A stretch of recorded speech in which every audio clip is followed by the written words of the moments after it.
என்னம்மா பண்ணுற? முக்கியமான வேலை பண்ணிட்டு இருக்கேன். வாங்க வாங்க, நல்ல நேரத்தில் தான் வந்தீங்க. முக்கியமான வேலைன்னா அப்படி என்னம்மா? முருங்கைக்கீரை, முருங்கைக்காய் பொரு பாக்கியராஜ் சார் முருங்கைக்கீரைக்கு நல்ல ஒரு பாடமே நடத்தினார் மக்களுக்கு. அருமையான கீரை, நல்ல சத்தான கீரை. இதில் மருத்துவம் நிறைய இருக்கு. மருத்துவ குணம் 1 2 இல்லை, சொல்லி முடிக்கிறதுக்கு. அடேங்கப்பா, 30 ரூபா இந்த கீரை. ஒரு மக்களே பார்த்துக்குங்க, விற்கிற விலைவாசி. கிராமத்துல கேப்பறத்து கிடக்கு இந்த கீரை. அங்கே ஊருங்களை பார்த்தீங்கன்னா ரோட்டோரத்துலேயே முளைச்சி கிடக்கு. இங்கே அப்படியா? இங்கே டவுன் பகுதியில் வந்து இந்த கீரை வந்து ஒரு 5-6 குச்சி தான் இருக்குது. 30 ரூபா இருந்தாலும் பரவாயில்ல, வாங்கி நம்ம அந்த உடம்புக்கு தேவையான சத்தான பொருள் சாப்பிட்டு தானே ஆகணும். எங்கள் அப்பத்தா தான் சொல்லுவாங்க அந்த காலத்தில், கடையில் வாங்கி தின்னா வீங்கி சாகணும்னு.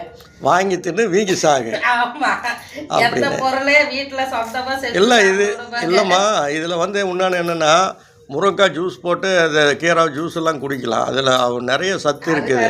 கீரை பொரியல், முருங்கை பொரியல், முருங்கைப்பூ பொரியல்.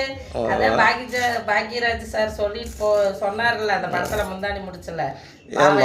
நம்ம இருக்கிற டவுனுக்குள்ளே உட்கார்றது கூட இடமுள்ள இதில் போய் நம்ம எங்கம்மா முருங்கை மரம் வச்சு விவசாயம் பண்ணி அதெல்லாம் கிராமப்புறத்தில் ஒரு முருங்கைப்பூவு, முருங்கைக்கீரை இந்த மாதிரி பார்க்கும்போது நான் சாகளவு எனக்கு பாக்கியராஜ் நினைவு தான் எப்பயுமே.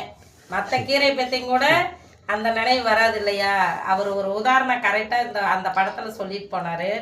இப்போ அந்த கீரையை பார்த்தோன்னே எனக்கு அவர் ஞாபகம் தான் வருது. ஒவ்வொரு நாளுமே அவரை மறக்க முடியாது. அவ்வளோ பெரிய நல்ல மனுஷன்.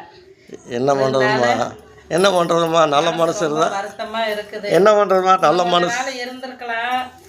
சரி, கடவுள் கூப்பிட்டுக்கிட்டாரு, வழி அனுப்பிச்சு வைக்க வேண்டியது நம்மளோட கடமை இல்லை. என்ன பண்ணுறதுமா, நல்லவங்க தான் சீக்கிரம் போயிடுறாங்கம்மா. என்ன பண்ணுறது? மனசுக்கு ரொம்ப கஷ்டமாக இருக்குது. சரி, எல்லாம் ஆண்டு அனுபவிச்சவர் தானம்மா. விடுமா, 72 வயசு ஆச்சு, நல்ல பேர் எடுத்துட்டாரு. அவருக்கு நல்லா கவர்மெண்ட்லேயே நல்லா அரசு மாதிரியோட போயிட்டாரு. அப்புறம் என்னம்மா, மனசில் பிறந்தா ஒவ்வொருத்தரும் வந்து மக்களுக்கு நல்ல நல்ல விஷயங்களை சொல்லி கொடுக்கணும்.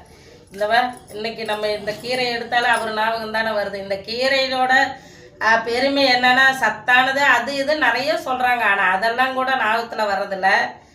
பாக்கியராஜ் சார் இந்த முருங்கை கீரை வச்சு ஒரு மரத்தை வச்சு பூவை வச்சு காயை வச்சு எவ்வளோ பெரிய கதை ஒரு காமெடி போட்டார். அருமையாக இருக்குது. எங்கால முடிஞ்சு என் பிள்ளைக்கு காலம், என் பேரம்பேத்தி காலம் அது பரவது 42 வருஷம் ஆயிடுச்சுமா. இன்னும் முருங்கைக்கானாலே அது ஒரு மாதிரியாக பார்க்குறாங்க. என்ன பண்ணுறது? நல்லா ஒரு காமெடி தான். காமெடினால அருமையான